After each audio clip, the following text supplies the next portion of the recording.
What if I told you there's a system operating on American soil where people can be held for months, even years, without ever being convicted of a crime?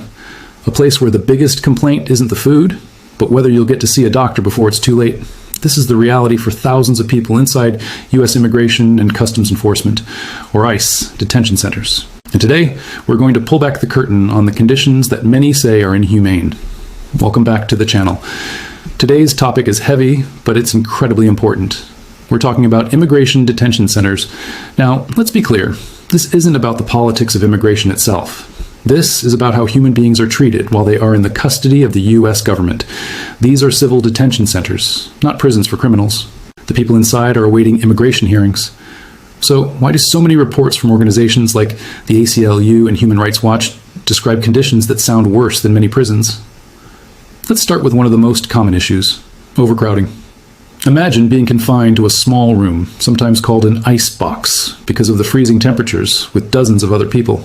Testimonies from former detainees often describe sleeping on floors, shoulder to shoulder, with just a thin Mylar blanket for warmth. These are not conditions for a few hours. People can be held like this for days or weeks.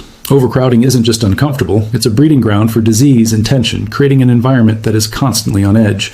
This leads us directly to the next critical issue, medical care, or often the lack of it. We've seen numerous reports and legal filings detailing horrific stories.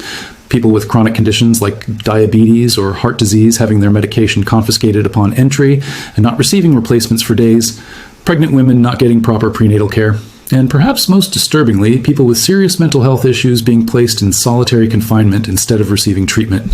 When you're sick, you go to a doctor.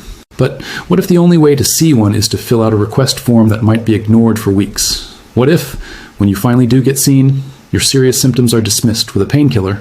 For many detainees, this is their reality. Internal government reports and watchdog investigations have repeatedly flagged these medical care failures as systemic problems. The consequences can be tragic, with preventable deaths occurring inside these facilities. It's a system where a simple infection can become a life-threatening emergency because of neglect. Then there's the issue of sanitation. It's hard to maintain hygiene when you're overcrowded, but reports suggest it goes beyond that.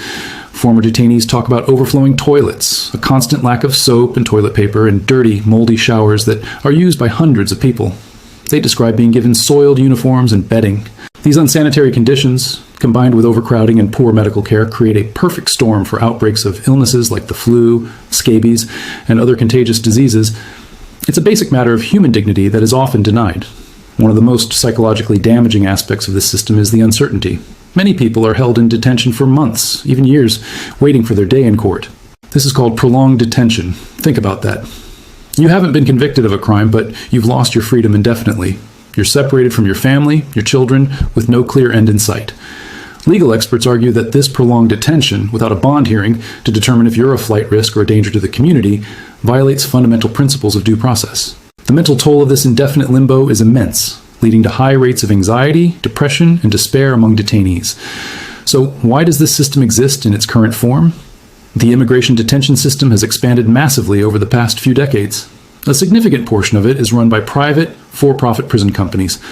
For these companies, each detainee is a source of revenue, paid for by taxpayer dollars. This creates a financial incentive to keep beds filled, which critics argue works against efforts to release nonviolent individuals on bond or use less restrictive alternatives to detention, like ankle monitors. The profit motive in civil detention is a hugely controversial aspect that adds another layer of complexity to this issue. Now, you might be thinking, what are the alternatives? Well, many advocacy groups point to community-based programs that have proven to be both effective and far more humane. These programs, which can include case management and check-ins, have incredibly high rates of compliance, meaning people show up for their court dates. They allow individuals to stay with their families and work while their case proceeds, which is not only better for their well-being, but also significantly cheaper for taxpayers. The cost of detaining one person per day is many times higher than the cost of supervising them through one of these alternative programs.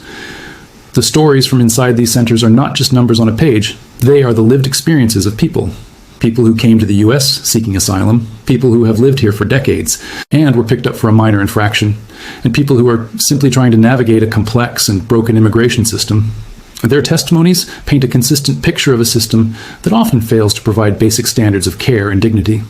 When we look at the evidence, the reports from non-governmental organizations, the government's own internal watchdog findings, the legal challenges, and the powerful testimonies of those who have been inside, It raises serious questions.